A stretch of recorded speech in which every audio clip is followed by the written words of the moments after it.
c'est une maladie qui déprime l'immunité.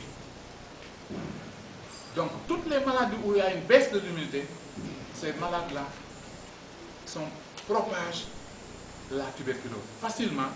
Quand un diabétique, ou bien une personne vivant avec le VIH, ou bien une personne atteinte de malnutrition, il n'a pas beaucoup de défense dans son corps. Quand il fait une infection, normalement, une infection tuberculeuse, on guérit de cela, 90% des cas. Ici, il n'a pas de défense, l'infection là se transforme en tuberculose malade. Mais ensuite, le diabète, c'est une maladie chronique comme la tuberculose. Vous voyez, les diabétiques, ça ne fait pas mal. Chez nous, quand ça ne fait pas mal, on ne consulte pas.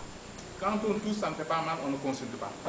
Et le diabète, très souvent, est déséquilibré par la tuberculose. Ça veut dire que si vous avez un taux de sucre assez important chez un diabétique, s'il est atteint de tuberculose, de façon sournoise, il peut faire des régimes, il peut prendre des médicaments, mais le sucre ne baisse pas.